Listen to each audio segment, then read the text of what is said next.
오늘 본문 말씀은요, 에베소서 1장 3절과 5절, 그 다음에 요한일서 5장 8절입니다.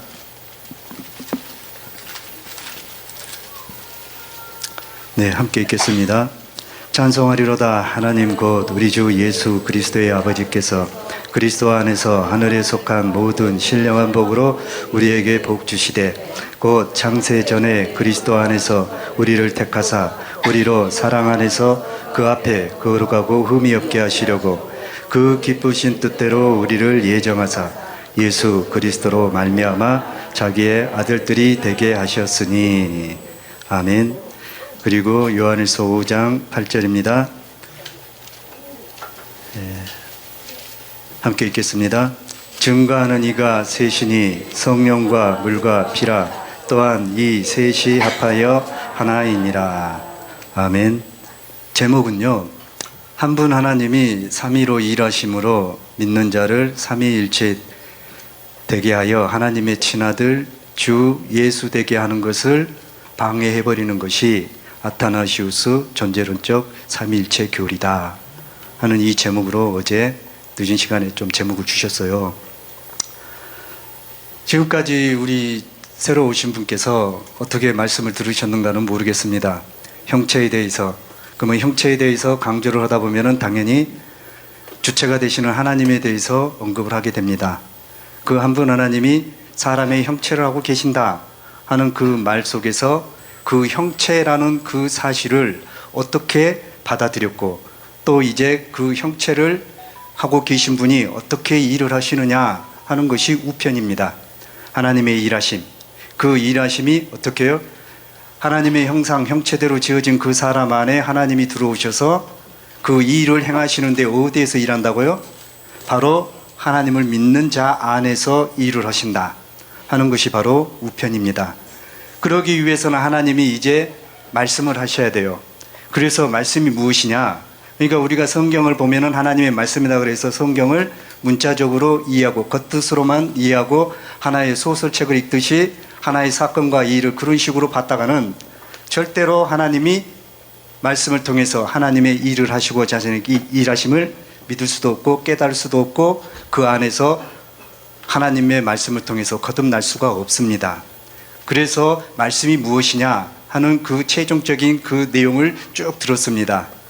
그리고 나서 이제 그 말씀을 이루기 위해서는 그 말씀의 실체가 된 생명이 우리 안에 들어와야 되기 때문에 부활에 대해서 언급을 하시는 겁니다. 그리고 그 부활에 대해서 설명하기 위해서는 하나님이 몇 분이다고요? 한 분이다. 그 한 분 하나님이 우리에게 부활로서 거듭나게 해서 부활로 구원하기 위해서 어떻게 일을 하시느냐 하는 그 방향 전개를 지금까지 말씀을 들었어요. 그 말씀을 들었을 때 과연 어떻게 믿고 어떠한 고백으로 그 내용 앞에 서 계십니까? 그냥 말씀을 앞에서 전해주니까 그냥 그 말씀을 듣고 이해를 하든 못하든 어떤 한 부분에 가서 아 그렇다 이런 식으로만 받아들입니까? 아니면은 왜 하나님이 형상에 대해서 강조를 했고 왜 하나님이 하나님의 일하심을 강조하는데 말씀을 강조하시고 그 말씀을 강조하시는데 한 분 하나님이 어떻게 행하시는가 하는 부활로서 말씀을 강조하셨는가 하는 그 의미에 대해서 어떻게 받아들이고 믿습니까? 만약에 그러한 부분 속에서 답을 찾고자 하는 간절함이 없다면 있죠, 이 시간 이후에도 아무리 말씀 들어도 있죠, 의미 없어요. 그 말씀을 통해서 진짜 내가 하나님의 아들 주 예수다고 하는 그것을 받아들여서 믿고 그 사실 앞에 나가려고 하는 그러한 모양새는 전혀 안 보일 겁니다. 우리 하나님은 형체에 대해서 강조를 했습니다. 그러면 오늘 오신 분, 이번에 집회에 오신 분 있죠, 누구의 형체라고 계십니까?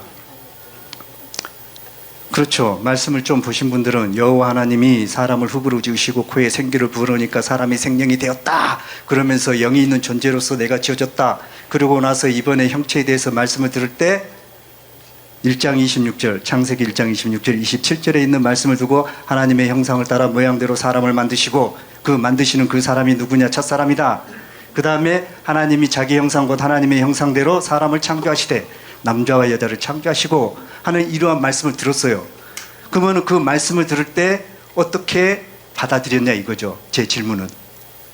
바로 지금 이 시간에 앉아있는 우리 전도사님이 그렇구나, 내가 바로 하나님의 형상 형체대로 지음받은 나 한 사람에게 하나님의 일을 하시는 그 목적이 성경 창세기부터 이것을 미리 아시고 이게 하나님의 경륜입니다. 그럼 하나님의 경륜을 알기 위해서는 우리가 기본적인 그 틀을 통해 가지고 알고 있으면서 이제 하나님이 어떤 하나님이냐, 일위일체로 계신 한 분 하나님이 삼위로 일을 하셔서 믿는 자들로 삼위일체가 되게 하는 그 일을 행하시는데 바로 성경대로 이와 같은 사실로 성경이 말을 하고 있구나. 그러면서 그 삼위일체 되시는 그 하나님이 하시는 그 일하심이 내 안에서 일어나는 사건으로 받아들이는 쪽으로 마음을 활짝 엮고 받아들여야 됩니다. 그럴 때 그리스도가 있든지 없든지 그것을 알든지 말든지 하죠. 그런 사실도 인정도 안 하는데 어떻게 그리스도가 있대요? 그냥 성경에 기록되어 있으니까 그리스도가 있어요? 하나님이 사람을 창조했다 그러니까 하나님이 사람을 창조했네 이런 식으로 받아들일 건가요? 아니죠.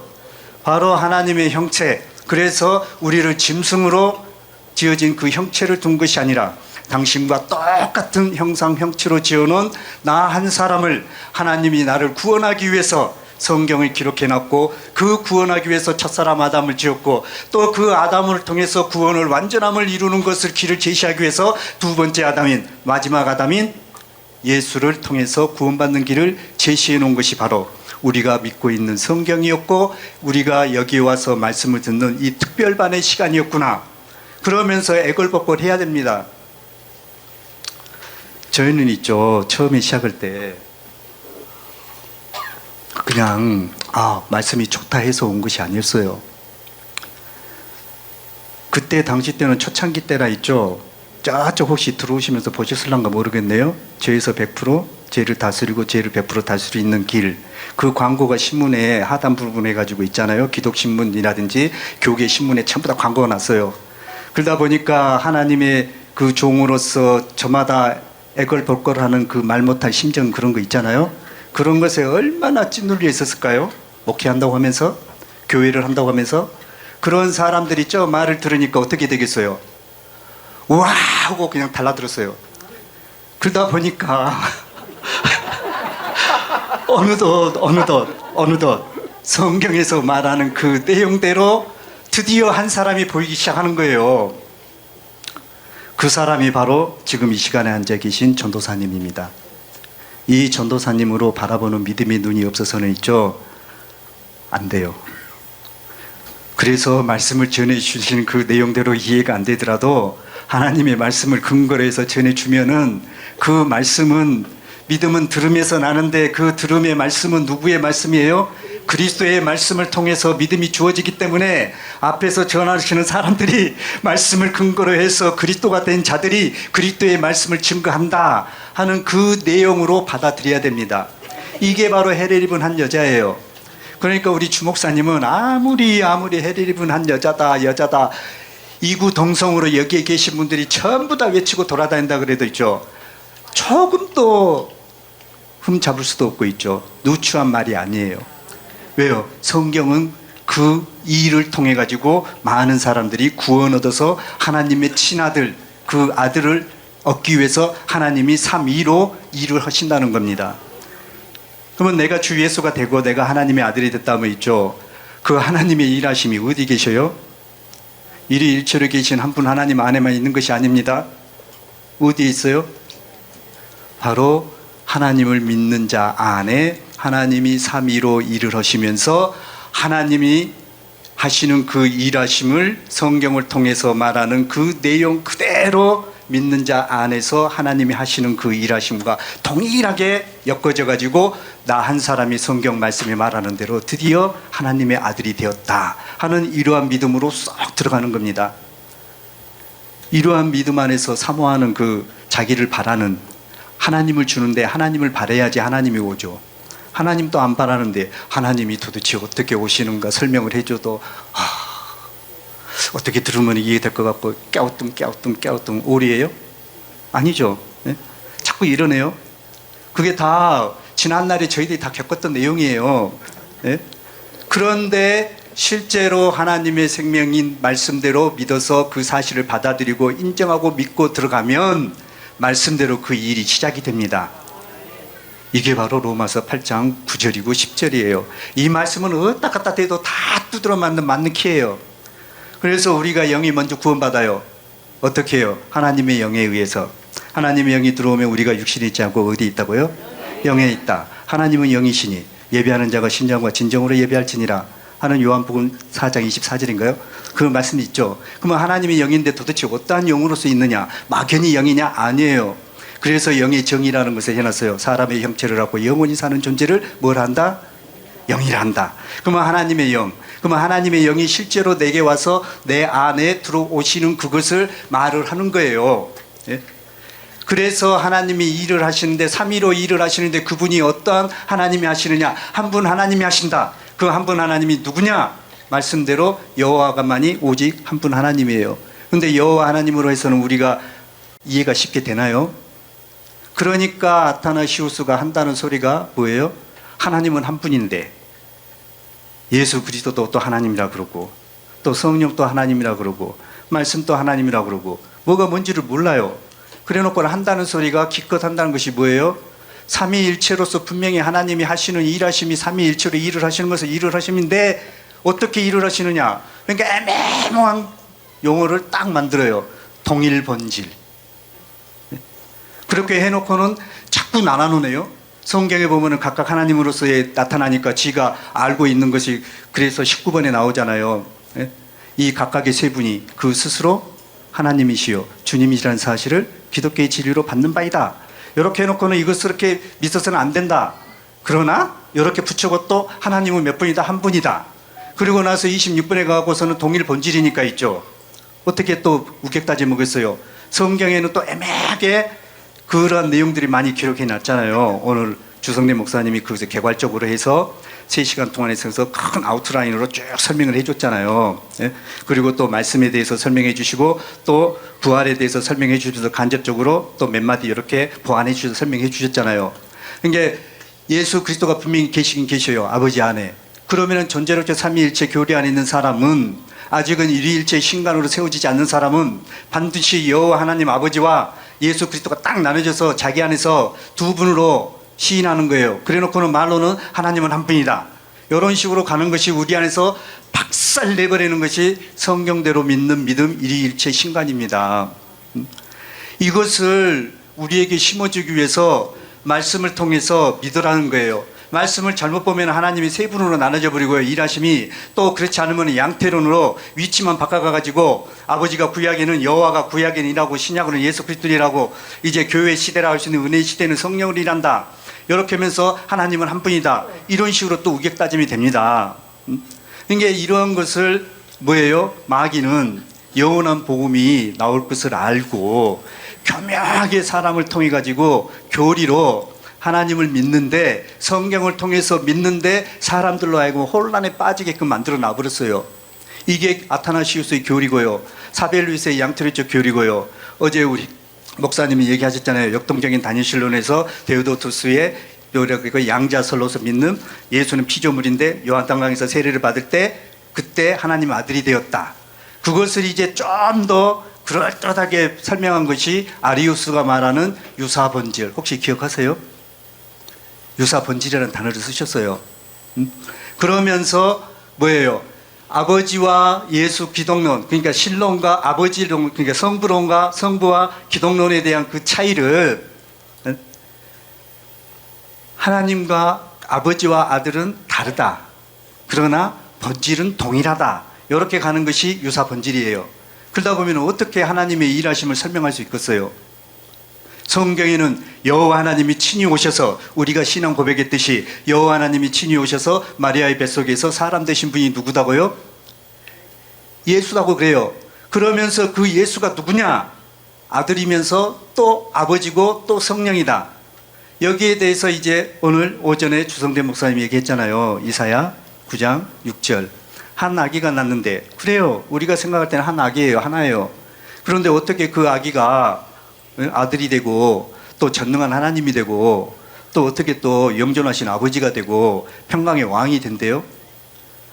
그런데 성경은 그것을 정확하게 말을 해주고 있는 것이 여호와 하나님이 친히 오셔서 마리아의 뱃속에서 육신 안에서 아들 떼셔서 그 영체 위에 보이는 육체를 입고 오신 분이 바로 누구다? 예수 그리스도다. 그래서 예수 그리스도를 알 때 보이는 육체로는 아들이지만은 그러나 그 아들 안에 영체는 뭐다? 아버지다. 이렇게 성경은 얘기합니다. 이 답을 풀어주는 것이 바로 일위일체로 계신 한 분 하나님이 삼위로 일을 하신다는 거예요.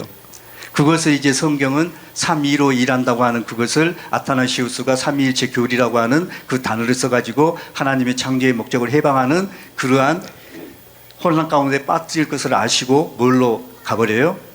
그로 가버립니다. 그래서 하나님이 그로 일하시는 것을 아는 것이 바로 하나님이 삼위로 일하시는 것을 아는 거예요. 근데 그로 일하심이 바로 뭐예요? 하나님이 여호와 하나님이 태초에도 과연 내가 그니 그러니까 여호와 하나님이 그로서 일하신다. 그 일일체로 계신 분이 그렇게 그 말을 하기 위해서 그걸 강조했을까요? 아니죠. 바로 하나님의 형상 형체대로 지어진 사람 안에서 하나님의 일을 하심을 그로서 일을 하시는 거예요.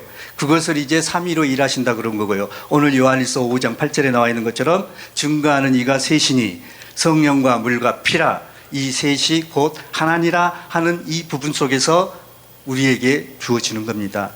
그래서 이제 그라고 하는 그 부분을 한번 찾아볼 거예요.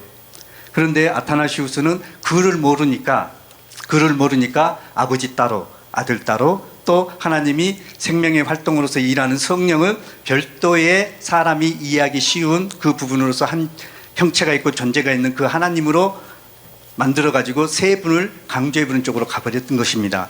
그러니까 하나님의 아들이 절대 될 수가 없어요. 하나님의 신관 안에서 한 분 하나님이 사람 안에서 일을 하시는 것을 정확하게 성경 근거대로 믿지 아니한다면 절대로 하나님의 아들이 될 수가 없어요. 내가 주 예수라고 하는 그것을 고백할 수도 없어요.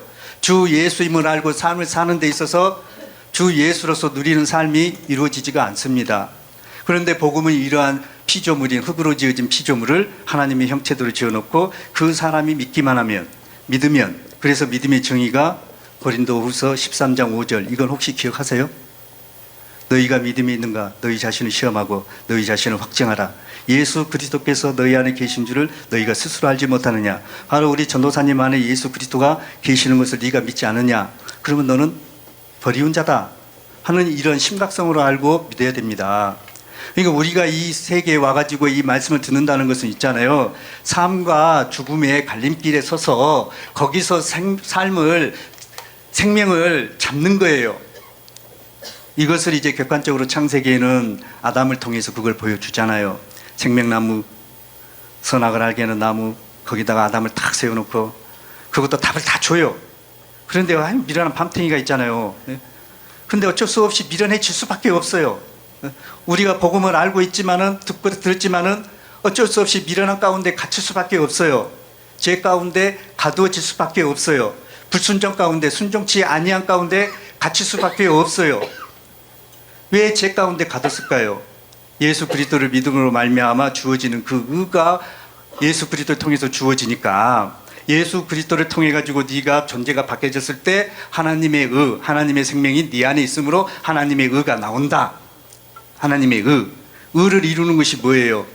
행위를 통해서 나타나잖아요. 그러면 행위적인 것을 나타내기 위해서는 뭐가 있어야 돼요? 기준이 있어야죠. 규범이 있어야 되죠. 그 규범과 규정이 바로 뭐라고 설명해요? 성경은 그것을 율법이라 그러고 그걸 계명이라 그래요. 그런데 우리가 율법을 지켜보고 계명을 지켜봤지만은 그게 제대로 되던가요?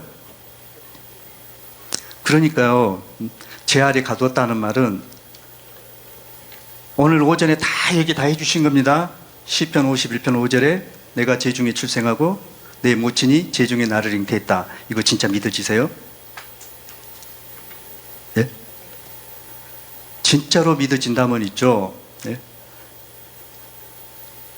하나님이 가라사대 빛이 있으라 하는 그 말씀의 의미가 무엇으로 와닿습니까? 전도사님, 창세기에 보면 있잖아요. 하나님이 가라사대 빛이 있으라 그러니까 빛이 있었어요. 그러면 그 빛이 뭐라고 생각하세요? 아, 5, 6월에 그 햇살 좋은 그 햇빛을 보고 야, 빛이 좋다 이러면서 들판을 거니는 그 햇빛을 생각하나요? 그래서요, 성경을 문자적으로 보면은 하나님의 구원을 이루는 데 있어서 절대로 이룰 수가 없습니다. 그러한 사고로서 갇히게끔 만든 것이 아타나시우스예요. 그러니까 여전히 아담 안에서 하나님을 섬기게 하는 그 종교인으로 전락하는 교리가 아타나시우스의 삼신관 교리입니다. 이 교리 안에 있는 이 모든 내 속에 있는 생각을 완전히 사로잡아가지고 누구에게요? 예수에게 복종시켜야 됩니다. 그럼 예수가 내 안에 있어야 복종이 되든지 말든지 하지 밖에 있는데 어떻게 복종이 된대요? 그러니까 우편에서 얘기하잖아요. 부활하신 예수님이 어디 계시나요? 여기 계시나요? 아니면은 어디에 계시나요? 그러면서 애달프니까 막 간절함이 막 솟아오르니까 막 그냥 그렇게 믿으라고 막 들이대잖아요. 그랬을 때 있잖아요. 아니 왜 저 사람이 저래? 그렇게 보지 마시고 있죠. 왜 한국 이구 동성으로 앞에만 서신 분들은 전부 다 왜 자꾸 예수 강조를 하는데, 왜 자꾸 나로 하여금 예수를 알고 믿었다고 하는데 왜 자꾸 그거에 대해서 아니다 하는 쪽으로 자꾸 나를 이끌어갈까? 그러면서 여기서 말하는 대로 자꾸 나를 막 밀어넣는 쪽으로 왜 자꾸 사로잡아서 끌어당길까? 여기에 대해서 긍정적으로 생각하세요? 부정적으로 생각하세요?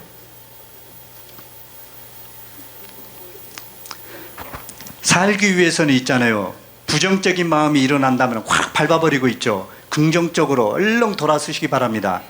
말씀의 근거로 해서 말씀이 말하는 사실대로 내게서 그대로 이루어지는 나 한 사람으로서 세워진다고 하는 그 사실 안으로 내 생각과 뜻을 완전히 의지를 사용해서라도 거기다가 팍 박아버리세요. 이게 믿음입니다. 예수 그리스도가 네 안에 계신 것을 믿느냐? 그러면은 예수 그리스도가 우리 전도사님 안에 계셔요. 그러면은 전도사님은 뭐예요? 성경에 보면은 고린도후서 4장 6절이나 고린도전서 3장 9절에 보면은 하나님의 밭이다, 하나님의 집이다 하는 표현을 쓰면서 고린도후서 4장 6절인가요? 거기에 보면은 질그릇의 보배를 가졌으니 이는 능력이 심히 큰 것이 사람에게 있지 아니하고 하나님께 있음을 알게 하렴이라. 우리가 사방에 우겨싸임을 당하여도 하는 그런 부분을 질문을 딱 던지거든요. 그러면 질그릇으로서 본인이 인정이 되죠? 그러면 예수 그리스도를 담았어요? 그러면 나는 뭐예요? 예수 그리스도의 그릇이죠. 그릇이다면. 그런데 하나님은 그릇으로서 우리를 빚어놓은 것이 아니라 뭘로요? 비유로서 그릇으로 했다는 것은 무엇을 담아서 내놓는 그 존재임을 알게 하기 위함인데, 우리를 뭘로 만들어버렸어요? 하나님의 형상 형체대로 우리를 지어놔버렸네요. 거기다가 무엇을요? 당신의 생명을 우리에게 넣어주는 거예요. 그 생명을 넣어주는 그 길이 바로 예수예요. 그래서 예수께서 가라사대 내가 곧 길이요 진리요 생명이니 나로 말미암지 않고는 아버지께로 올 자가 없느니라. 아버지가 예수 안에 있으니까 결국은 예수가 길이에요. 예수로 말미암지 않고서는 자기 아들들이 안 되니까 아버지께서 자기 속에 생명이 있음 같이 아들에게도 생명을 주어 그 속에 있게 하셨다고 그랬잖아요. 그러면 아버지에 있는 그 생명이 내게 있다고 하는 사실을 예수 그리스도가 내 안에 계시다는 것으로서 인정하고 믿는 거예요. 믿어지세요? 믿어지신다면 있잖아요. 염려할 것 하나도 없습니다. 그래서 영의 하나님의 영이 영에 들어오면 우리는 육신에 있지 않아요. 육신에 있다는 것은 첫사람 아담 안에 있다는 겁니다. 영에 있다는 것은 하나님이 되었다는 거예요. 그러면 최초로 사람으로서 하나님 되신 분이 누구예요? 예수 그리스도죠. 그래서 우리는 그리스도를 담아서 최초로 하나님과 사람이 연합되어서 하나님과 결혼한 사람, 그 사람이 바로 전도사님이에요. 이걸 믿는 것이 믿음이에요. 믿어지세요? 믿어진다 그러세요. 언제까지 안 믿어진다 그러겠어요? 여기 오면 그것을 맨날 강조하고 그것을 믿게끔 하는 것인데 안 믿어보세요. 어떻게 되는가? 소 물 안 먹은다고 어떻던가요? 소 주인이 어떻게 하던가요?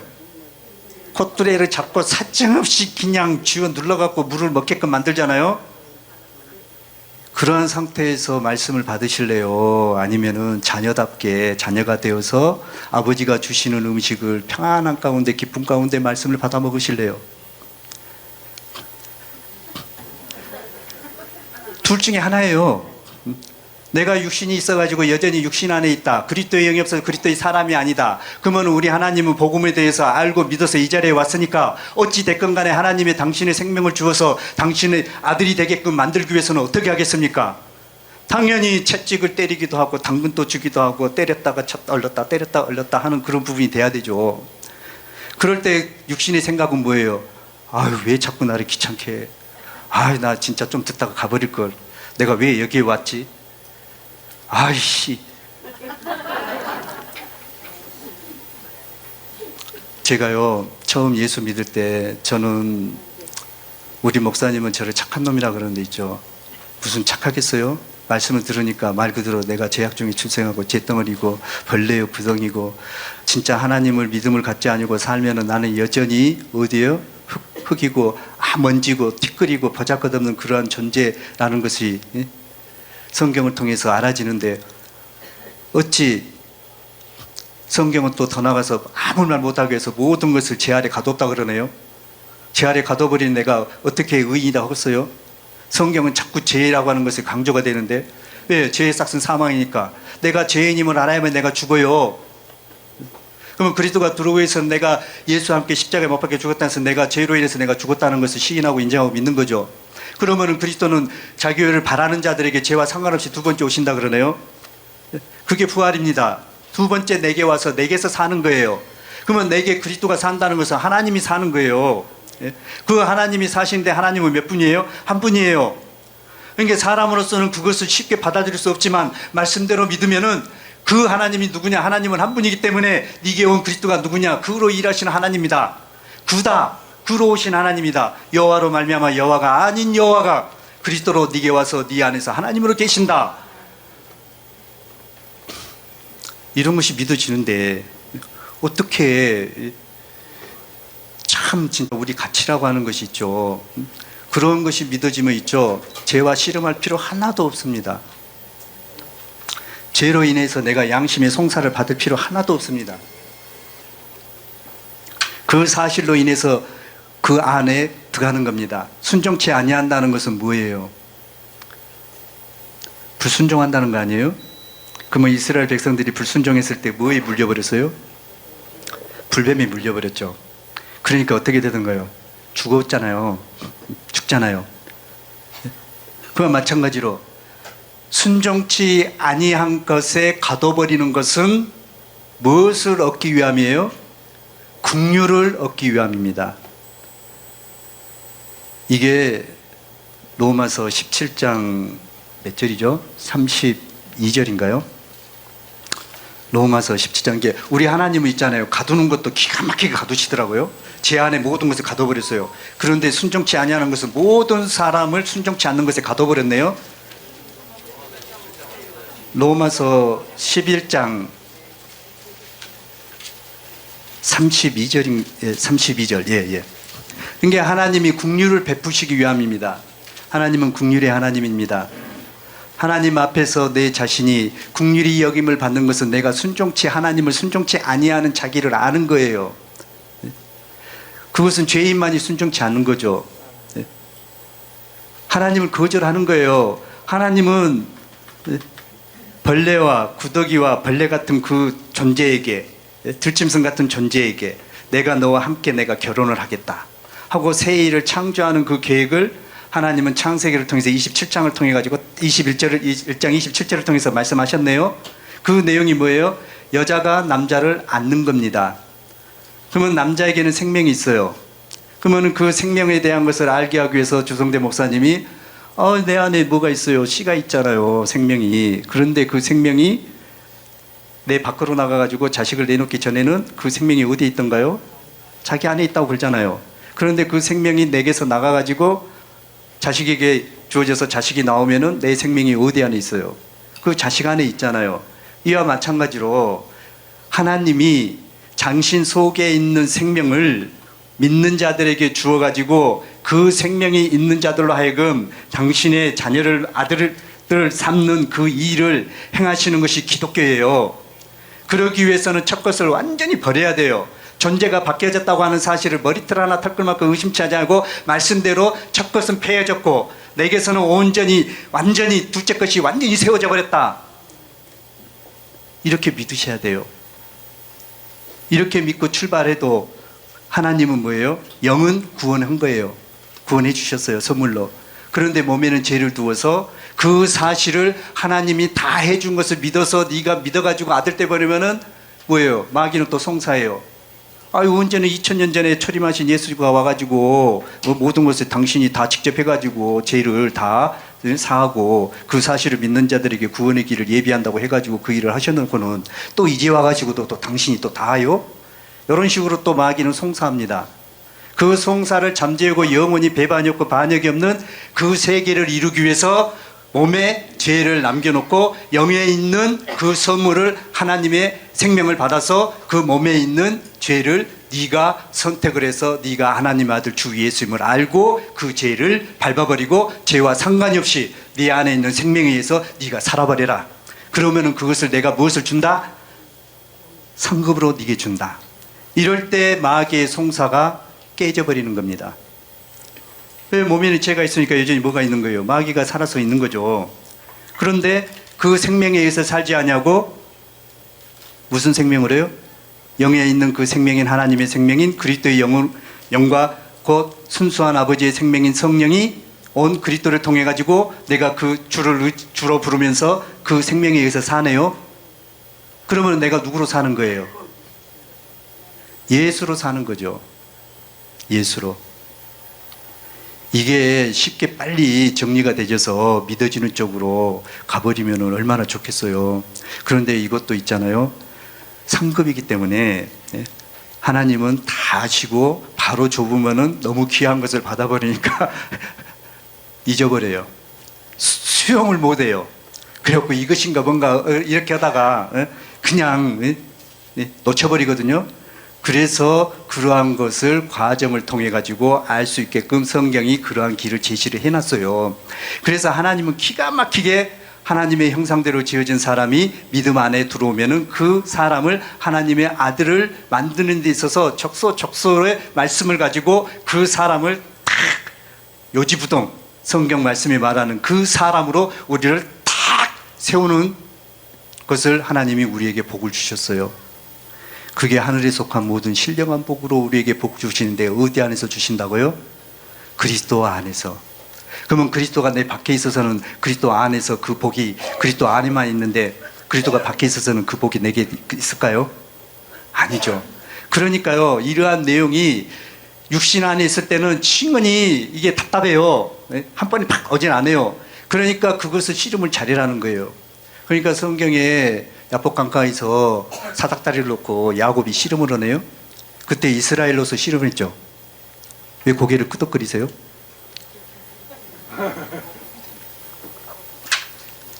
야곱일 때 씨름한 거예요.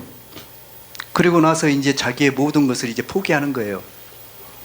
이게 바로 육신의 인격 안에서 선을 행하고자 하는 그 선에 의해서 하나님의 의를 모르고 자기 의를 가지고 사는 사람의 한 형태입니다. 한 모습입니다. 그러니까 얼른 포기해야 되는 거예요.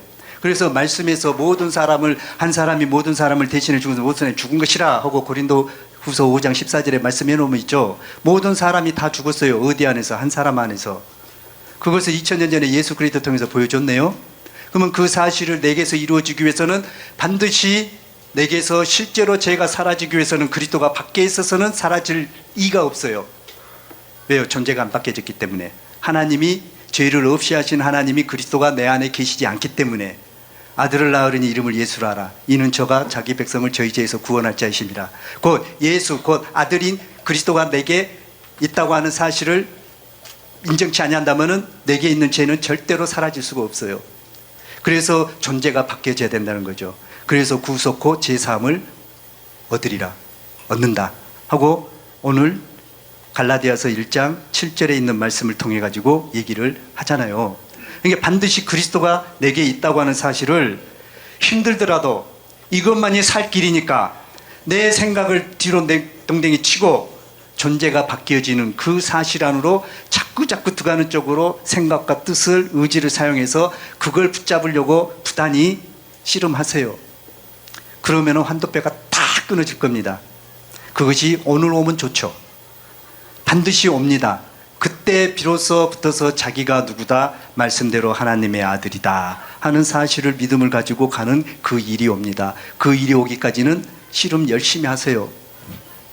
내가 육신으로 사느냐 아니면 영으로서 사느냐, 내가 존재가 바뀌어서 그 하나님의 아들인 그리스도로 내가 사냐 안 사냐, 말씀이 말하는 대로 하나님의 아들이라면은 죄를 하나도 지을 수 없다고 그러는데 죄 없어진 그 생명이 내 생명이 됐다는데 내가 죄가 나온다. 그러면 나라는 것은 뭐예요? 말씀이 말하는 대로 내가 실제가 안 됐다는 거 아니에요?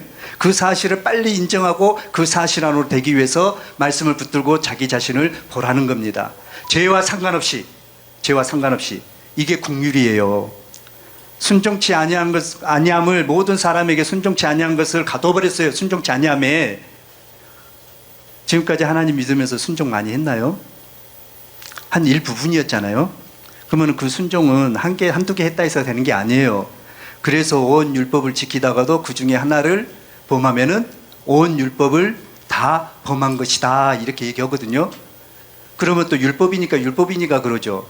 율법은 뭐예요? 순종으로서 나오는 그 길을 제시하는 게 법 아니에요? 그 법대로 살아라는 거? 그런데 순종치 아니한 것에 하나님이 가둬놨네요.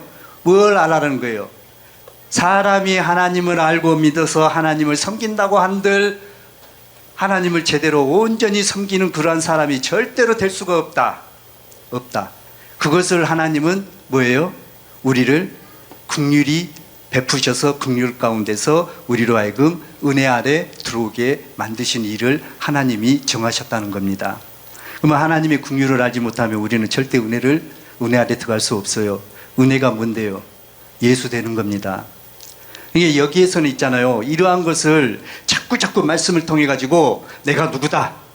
첫사람 아담으로서 내가 지금까지 살면서 선한 양심을 쫓아가지고 살고 종교 안에서 말씀을 지켜서 무슨 일을 행함으로써 어떤 열매 속에서 내가 안수를 받고 어떤 사도의 일을 하고 교회의 어떤 일을 하고 선한 일을 했다. 이것이 아니라 그것은 여전히 하나님의 창조의 목적 아래서 행하는 일이 아니고 사람이 흉내내어서 모방하고 하나님을 섬기는 종교인들이 하는 그 정도의 수준으로서 내가 하나님을 알고 있어서 하나님의 아들이다. 그러니까 죽어서 천국 가가지고 하나님의 아들 된다. 그때 가서 영생 얻는다. 이런 식의 믿음을 가지고 우리들이 살았던 거예요. 그런데 우리는 살아서 영생을 얻는 거예요. 하나님을 얻는 거예요. 믿을 때 내가 구원 받는 거예요. 왜 그러겠어요? 구원자이신 하나님이 내 안에 들어와서 나를 구원시키니까. 안 믿어지십니까? 네. 그러니까요, 제가 또 너무 또 큰 소리를 많이 친 것 같아요. 그런데 이런 큰 소리는 있잖아요. 됐든지 안 됐든지 많이 치면 좋아요. 아니, 진짜 좋아요. 이렇게 말함으로써 말하는 자신이 또한 그 말을 통해 가지고 간접적으로 찔림을 받고 있죠. 또 말을 듣는 사람들은 실제로 말씀을 통해 가지고 말하는 그 선이 무엇인가 하는 것을 또 지금까지 들었지만은 실제로 그러한 부분 속에 아직 못 이룬 은혜가 아직 내게 긍휼이 와서 내가 은혜를 알고 눈을 뜨는 그것이 아직은 덜 도달했을 때. 왜요? 상급을 위해서. 그래서 영원히 배반하고 반역하는 그 세계를 이루기 위해서 우리를 당신과 똑같은 그러한 사람으로서 만들기 위해서 우리를 세우시는 그 부분 앞에 우리가 놓여 있기 때문에 있죠. 하나님은 토기장이처럼 그릇을 빚는 데 있어서 자기가 빚고자 하는 그릇이 있습니다. 그게 바로 예수입니다. 그게 바로 초림하신 예수. 육체가 있으면서 그 속에 아버지를 담고 있는 사람, 하나님과 하나 된 사람, 여자인데 하나님을 담아서 하나님을 내놓는 사람, 그 사람이 바로 주 예수고, 그 사람이 누구예요? 해를 입은 한 여자예요. 그러니까 우리 목사님 막 찔러보세요. 아무튼 많이 귀찮게 하고 한번 찔러보세요. 그러면 뭐만 나오는가? 고 목사님 동의 안 하세요? 해를 입은 여자는 있잖아요. 그 속에 있는 해를 비춰줍니다. 초림하신 예수만 여호와의 영광이 나타나서 모든 육체가 그것을 함께 보리라. 이러한 말씀 속에서 우리 초림하신 예수님은 어떻게 인간적으로 따지면 있죠. 유대 땅 그쪽에서만 있잖아요. 여호와의 영광으로 나타나셨어요. 그런데 모든 육체가 본다 그러네요. 그럼 모든 육체가 볼 수 있는 그 일을 제시하시고 그 일을 이루신 분이 누군데요? 해를 입은 한 여자예요. 그분이 바로 주 예수로 말미암아 주 예수가 된 사람이고요. 그러니까 당신 자신만 해를 입은 한 여자로서 그 일을 하는 그 세계로서 우리를 이끄는 것이 아니라 바로 믿는 모든 사람들이, 믿는 자들이 바로 하나님이 시작하신 일을 통해서 그와 똑같은 사람으로 세우시는 것이 바로 이 특별반입니다. 그렇기 때문에 하나님에 대해서 아는데 하나님을 어떻게 알았습니까? 지금까지 막연히 알았습니까? 그 하나님을 구체적으로 아십시오. 하나님은 사람의 형체를 하고 있습니다. 사람이 형체가 있어가지고 모양 굽이가 있어가지고 저 사람을 보면 저 사람이 어떻다 하는 것을 알 수 있듯이 바로 우리 하나님은 이와 같은 하나님이십니다 하고 딱 형체에 대해서 얘기를 합니다. 그러면은 그 하나님에 대해서 막연히 알았다면은 아 그렇구나. 그러니까 여호와 하나님을 본 사람이 있다. 또 모세도 봤다. 70인 장로가 봤다. 또 에스겔이 보좌에 앉으신 이의 형상이 사람의 형상을 하고 있는데 그 하나님을 봤다. 그러면서 제시하고 하는 그것을 또 설명하잖아요. 그리고 이사야를 통해서 여호와의 영광이 나타나서 모든 육체가 그것을 함께 보는데 그 육체로서 나타내시는 그 하나님이 누구냐? 우리가 알고 있듯이 성경에 기록되어 있는 초림하신 예수 그리스도가 바로 그와 같은 일을 했다. 그런데 그 초림하신 예수 그리스도는 더 이상 그 일을 안 합니다. 못 합니다. 왜요? 아버지 속에 씨로 계시기 때문에. 곧 아버지로 계시기 때문에 생명으로 아버지 속에 아버지가 오셔서 그것을 나타내는 육체가 있는 그 속에서 씨를 얻어가지고 아버지가 그 씨를 가지고 계셔버려요. 아버지가 계시는 거예요. 그렇기 때문에 예수 그리스도는 없어요. 그런데 그 예수 그리스도의 여호와의 영광을 나타내시는 그 일을 하시는 이 세계에 포함시키기 위해서 우리를 불렀다니까요. 누구를 통해서요? 해를 입은 한 여자를 통해서요. 주목사님을 통해서 이 사실을 통해서 말씀이 전해질 때 믿으시라고요. 진짜 믿으셔야 됩니다. 어거지로 하는 게 아니라 있죠. 이렇게 믿으면 있죠. 진짜 천지가 개벽할 겁니다. 자기를 보면 볼수록 날로 새롭네요. 그러니까 겉사람은 날로 후피하고 속사람은 날로 새롭다 하는 그 고백처럼 있잖아요. 바로 나라고 하는 존재가 그리스도로서 자꾸 보여져요. 뭘 통해서? 이 겉사람을 통해서. 그러니까 옛사람으로서 있는 내는 참 감각수록 없어지고 누구만 새 사람이 새로운 피조물이 된 예수만 자꾸 보이네. 그 증거는 뭐예요? 내게 그리스도가 있기 때문에. 그 증거는 뭐예요? 성령이 내 안에서 증거하기 때문에. 이 일을 이루기 위해서 아버지께서 3위로 일을 하시는데 그로서 일을 하셔요. 그것을 이루기 위해서 성령과 물과 피, 이 증거를 이루는데 하나다. 이 셋이 합하여 하나다 하는 것을 이루기 위해서 그리스도로 하나님이 일을 하시는 겁니다. 그래서 그리스도가 올 때 순수한 아버지 속에 있는 생명인 성령과 신성과 인성이 하나 된 그리스도의 영이 하나가 되어서 우리 안에 와서 우리 영과 하나가 됩니다. 그러면은 나는 뭐예요? 지음이 받은 목적이 아버지가 되기 위해서 지음받은 것이 아니라 아들이 되기 위해서 지음을 받은 존재예요. 그래서 그 기쁘신 뜻대로 우리를 예정하사 예수 그리스도로 말미암아 자기 아들들이 되게 하셨으니 자기의 아들이 되게 하기 위해서 나를 지었기 때문에 내게는 어떠한 생명으로서 하나가 돼야 돼요.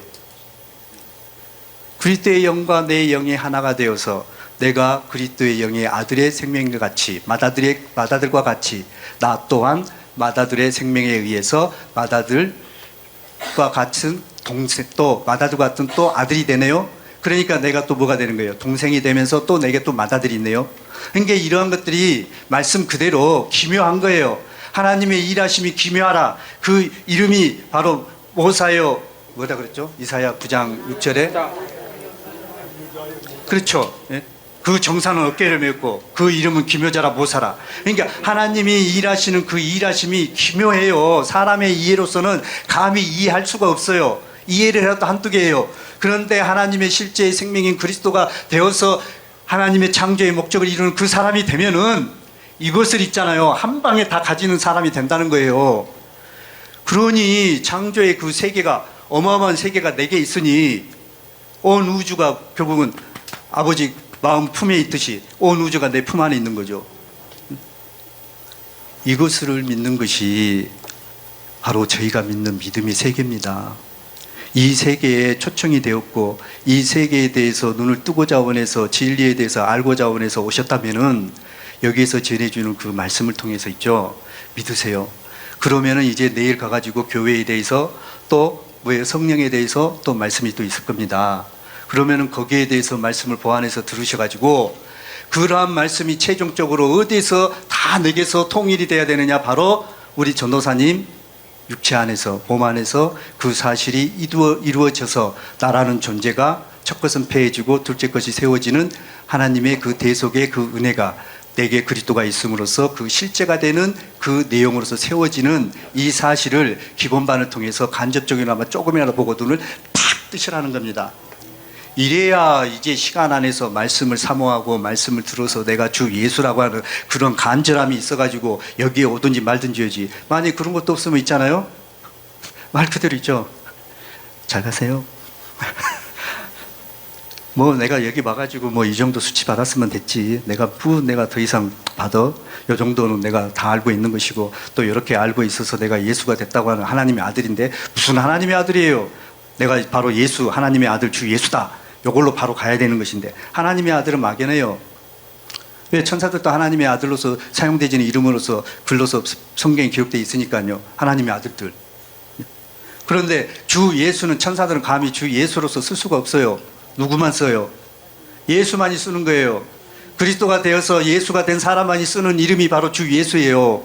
그러니까 내가 예수다 하는 이러한 믿음으로 실제로 가지시는 우리 귀한 전도사님 되시기를 바라겠습니다. 마칠게요.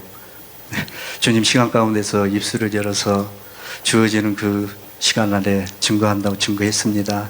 주님이 하신 일과 계획 가운데 저희들 온전히 말씀대로 주 예수임을 알고 범사의 삶을 당당하게 사는 저희들 믿음 되도록 주님 인도해 주시옵소서. 주 예수님으로 말미암아 주 예수님의 생명을 받고 주 예수가 된 하나님의 아들 정성 목사 기도합니다.